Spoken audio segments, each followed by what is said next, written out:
अगर जनसंख्या नियंत्रण कानून नहीं बना तो 20 साल के बाद विनाश होगा। हॉस्पिटल कम पड़ जाएंगे, कम तो आज भी पड़ चुके हैं, बिल्कुल कम पड़ जाएंगे। और याद रखिए, जब मिलावटी दूध आएगा तो केवल साकिनाका वाले थोड़ी मिलावटी पिएंगे, घाटकोपर वाले पिएंगे कि नहीं पिएंगे? जोर से बोलिए जरा। आप हम दो हमारे दो करो, लेकिन एयर पोल्यूशन आपको भी मिलेगा, वाटर पोल्यूशन आपको भी मिलेगा, नॉइज पोल्यूशन आपको भी मिलेगा, लैंड पोल्यूशन आपको भी मिलेगा, प्लास्टिक पोल्यूशन आपको भी मिलेगा।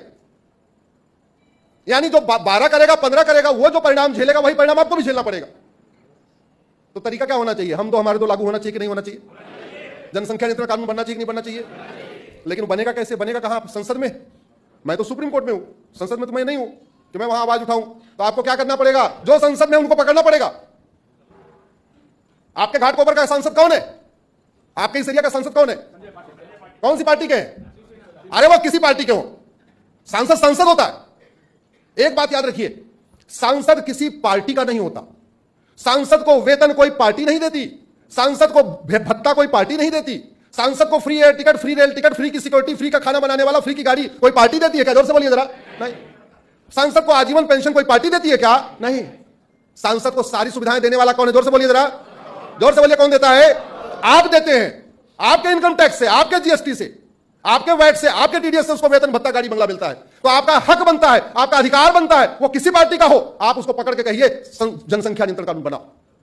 और एक बात और भी याद रखिए, कोई व्यक्ति 10 लाख वोट से भी जीत जाए तो भी वो सांसद नहीं कहलाता। कलेक्टर उसको सर्टिफिकेट दे दे तो भी वो सांसद नहीं कहलाता। सांसद वो तब कहलाता है जब वो संसद में जाके संविधान की शपथ ले लेता। उसके पहले तक उसको वेतन भत्ता गाड़ी बंगला नहीं मिलेगा। वो 10 lakh vote, 20 lakh vote, 30 lakh vote से जीत के चला जाए, ये बहुत बड़ी गलतफहमी है। सांसद का वेतन भत्ता तब कब मिलेगा? जब वो शपथ ले लेगा। शपथ लेने का मतलब जो कुछ इसमें लिखा हुआ उसको लागू करना। और शेड्यूल 7 लिस्ट 3 एंट्री नंबर 20 पे साफ साफ लिखा हुआ है population control and family planning. ये बनाना किसका काम है? अब ये चीज बताओ, डॉक्टर दुनिया भर का भाषण करे और अच्छी दवाई ना दे तो उसको अच्छा डॉक्टर कहेंगे क्या? जोर से बोलिए जरा। ड्राइवर दुनिया भर की बातें करे, शेरो शायरी करे, चुटकुला सुनाए, सब कुछ करे और ठीक से गाड़ी ना चलाए, उसको अच्छा ड्राइवर बोलेंगे क्या?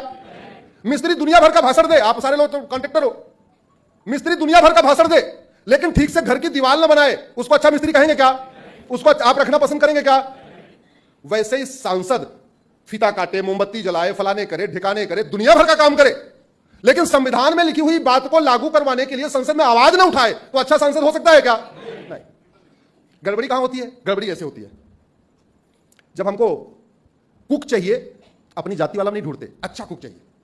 हमको ड्राइवर चाहिए, अपनी जाति वाला नहीं ढूंढते, अच्छा कुक ड्राइवर चाहिए। डॉक्टर दवाई के पहले जाति वाला डॉक्टर नहीं ढूंढते, क्या ढूंढते हैं? अच्छा डॉक्टर।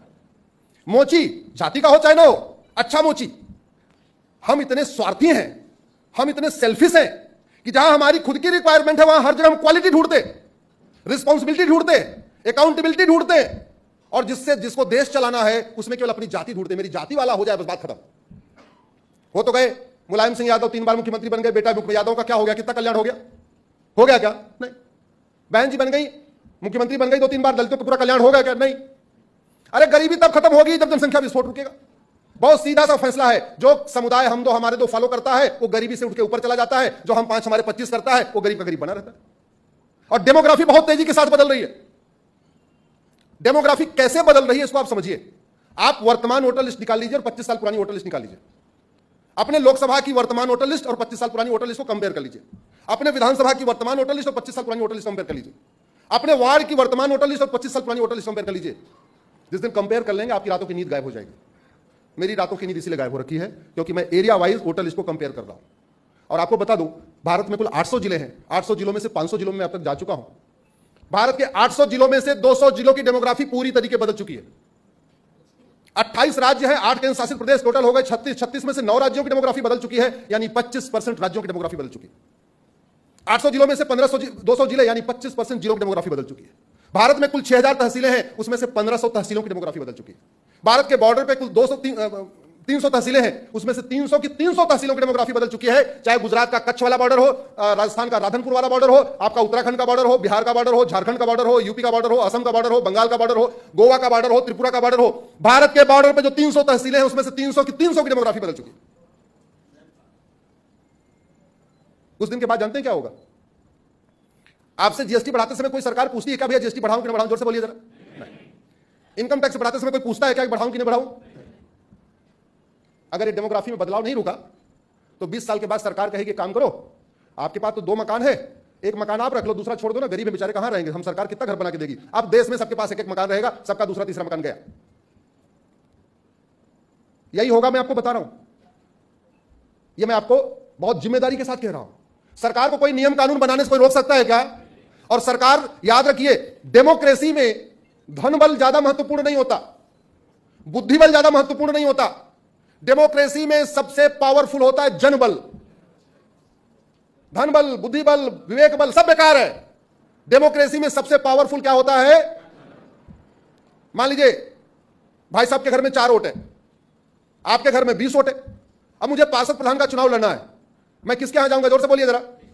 20 वाले के पास। और 20 वाले कहेगा कि काम करना, ये भाई साहब, ये जो पटेल साहब बैठे हैं, इनके पास 3 मकान है, सरकार बनने के बाद आप एक योजना ले आना, अब एक ही एक मकान रख पाएंगे, बाकी 2 मकान मैं ले आऊंगा कि नहीं ले आऊंगा? जोर से बोलिए जरा। बहुत सीधा सा फंडा है।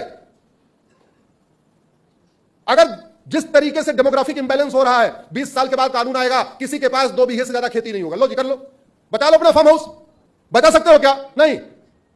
20 साल के बाद कानून आएगा, आप सबके पास एक एक घर रहेगा। आप भी सोचोगे काम करो यार, एक 4 BHK, 3 BHK, 2 BHK, चलो 4 वाला हम रख लेते हैं। आप उसी में खुश हो जाओगे, चलो मेरा 4 वाला बच गया, चलो 3 और 2 वाला जाने दो। इसलिए मैं आप लोगों से हाथ जोड़ के आग्रह कर रहा हूं, ये जो जनसंख्या विस्फोट है, इसको रोकने के लिए आवाज उठाइए। ये बम विस्फोट से ज्यादा खतरनाक है। और बम विस्फोट रोकने के लिए हमारे पास और भी साधन हैं। पुलिस है, सेना है, CRPF है, अर्धसैनिक बल है। बाकी लोग बम विस्फोट रोकने के लिए हैं। जनसंख्या विस्फोट रोकने के लिए कोई है क्या? जोर से बोलिए जरा। नहीं। और बम विस्फोट से ज्यादा खतरनाक जनसंख्या विस्फोट है। अब कुछ लोग ये सोचते हैं कि नहीं, जनसंख्या नियंत्रण कानून बन जाएगा तो कुछ लोग नहीं मानेंगे। 100% मानेंगे, 100%। चीन में सब लोग माने कि नहीं माने? जोर से बोलिए जरा। उन्होंने कानून ये बनाया था, पहले उन्होंने हम 2 हमारे 1 बनाया, बाद में हम 2 हमारे 2 बनाया। उन्होंने कानून बनाया कि जो हमारा जनसंख्या नियंत्रण कानून नहीं मानेगा, उसकी सिटीजनशिप खत्म हो जाएगी। हमारे पास भी कानून हम बना सकते हैं कि नहीं बना सकते? जोर से बोलिए। कोई लागत आएगी क्या? कोई रोकने आएगा क्या? नहीं। अब आप में से कुछ के मन में चल रहा होगा, नहीं, कुछ लोग सड़क पर उतर जाएंगे। जो आपके मन में चल रहा होगा, मैं सवाल जवाब भी साथ साथ देता जाता हूं। कैसे सड़क पर उतर जाएंगे? चीन में कोई उतरा क्या? याद रखिए, आप लोग तो पटेल हैं। पटेल तो पाटीदार समाज है, खेती करने वाला समाज। पूर्वज हमारे कैसे खेती करते थे? सीधे सीधे बीज की बुआई करते थे क्या? जोर से बोलिए जरा। नहीं, पहले जुताई, गुड़ाई, निराई, खरपतवार की सफाई, उसके बाद बुआई। तो जनसंख्या नियंत्रण कानून सीधे सीधे बना देंगे तो लोग सड़क पे उतरेंगे। उसके पहले भारत में जुताई, गुड़ाई, निराई, खरपतवार की सफाई करना पड़ेगा। क्या करना पड़ेगा? संविधान का आर्टिकल 355 कहता है, देश में अगर इंटरनल अशांति हो, आंतरिक अशांति हो या कोई बाहरी खतरा हो तो सरकार आर्टिकल 352 लगा सकती है, यानी भारत में इमरजेंसी लगा सकती है। भारत में इमरजेंसी लगी थी। कब लगी थी? 75 में। लेकिन वो क्या संविधान बचाने के लिए लगी थी? क्या सनातन बचाने के लिए लगी थी? क्या राष्ट्र बचाने के लिए लगी थी? क्या उस समय कोई युद्ध हो रहा था? नहीं। वो आर्टिकल 352 लगा कुर्सी बचाने के लिए, सत्ता बचाने के लिए। अगर इस देश में कुर्सी बचाने के लिए, सत्ता बचाने के लिए आर्टिकल 352 लग सकता है, इमरजेंसी लग सकता है, तो राष्ट्र बचाने के लिए, संविधान बचाने के लिए, लोकतंत्र बचाने के लिए, सनातन को बचाने के लिए, भारत की संस्कृति को बचाने के लिए, भारत की परंपरा को बचाने के लिए आर्टिकल 352 लगा देना चाहिए, लगा देना चाहिए? जोर से बोलिए जरा। क्या करेंगे इस डेमोक्रेसी को? अचार डालेंगे इसका? अरे साल 2 साल बिना डेमोक्रेसी के रह लेंगे, साल 2 साल बिना चुनाव के रह लेंगे, कोई दिक्कत है क्या? एक बार इस देश की जुताई, गुड़ाई, निराई, खरपतवार की सफाई करना पड़ेगा। एक बार इस देश में 352 लगाइए और भ्रष्टाचारियों को फांसी देने के लिए कानून बनाइए। भारत में अराजकता फैलाने वाले केवल 100 परिवार हैं। इस 150 करोड़ के देश को 100 परिवारों ने हाईजैक कर रखा है। उसमें 2-3 परिवार आपके महाराष्ट्र के भी हैं। जिस दिन भ्रष्टाचारियों की 100% प्रॉपर्टी जब्त करने, नागरिकता खत्म करने और फांसी देने के लिए कानून बना, ये सारे के सारे 100 परिवार भारत छोड़ के ऑस्ट्रेलिया, कनाडा, लंदन, अमेरिका भाग जाएंगे। वहां जाके कोई झुग्गी में नहीं रहेंगे, उनके फार्म हाउस ऑलरेडी बने हुए हैं। और जैसे ये 100 गए, उसके बाद आप जो कानून बनाओ, आप सीए लागू करो, आप यूसीसी लागू करो, यूनिफॉर्म सिविल कोड लागू करो, यूनिफॉर्म पुलिस कोड लागू करो, यूनिफॉर्म जुडिशियल कोड लागू करो, यूनिफॉर्म एडमिनिस्ट्रेटिव कोड लागू करो, यूनिफॉर्म टैक्स कोड लागू करो, यूनिफॉर्म इलेक्शन कोड लागू करो, पुलिस रिफॉर्म करो, जुडिशियल रिफॉर्म करो, टैक्स रिफॉर्म करो, जनसंख्या नियंत्रण कानून बनाओ, धर्मांतरण नियंत्रण कानून बनाओ, घुसपैठ नियंत्रण कानून बनाओ, लफ्ज जिहाद के लिए कानून बनाओ, सीए बनाओ, जो करना है करो। किसी की हिम्मत नहीं है सड़क पर उतरने की। एक बात याद रखिए, बीमारी ठीक करने के लिए दवा खानी पड़ती है। दवा भले ही दवा कड़वी मीठी नहीं होती, थोड़ी सी कड़वी होती। बीमारी ठीक करने के लिए इंजेक्शन भी लगाना पड़ता है। इंजेक्शन अच्छा नहीं लगता, थोड़ा चुभता है। और अगर बीमारी थोड़ी सी बड़ी हो तो ऑपरेशन करना पड़ता है। अगर छोटा सा ऑपरेशन करना है तो लोकली उसको शून्य करना पड़ता है, लेकिन अगर बड़ा ऑपरेशन करना हो तो पूरी बॉडी को शून्य करना पड़ता। तो अगर किसी एक राज्य में ऐसी दिक्कत हो, चलो ठीक है राष्ट्रपति शासन लगा दो, लेकिन यहां तो पूरे देश की समस्या है। यहां तो कश्मीर से लेकर कन्याकुमारी, कच्छ से कामरूप तक अगर आप कुछ भी ढंग का काम करने जाओगे, लोग डेमोक्रेसी के नाम पे, लोकतंत्र के नाम पे, फ्रीडम ऑफ स्पीच के नाम पे लोग सड़क पे आ जाएंगे। तो सबसे पहले देश विरोधी नेताओं, अभिनेताओं, लेखकों, बुद्धिजीवियों, पत्रकारों, कलमकारों को इनका इलाज करना पड़ेगा। जुताई, गुड़ाई, निराई, खरपतवार की सफाई, उसके बाद बुआई। हो सकता है कि नहीं हो सकता? अब होगा कैसे? आपको सांसद से मिलना पड़ेगा। मिलेंगे क्या? जोर से हाथ उठाइए। पटेल समाज के लोग अपने सांसद से मिलेंगे? हाथ नहीं उठ रहा है, जरा हाथ उठाइए। भारत माता की, भारत माता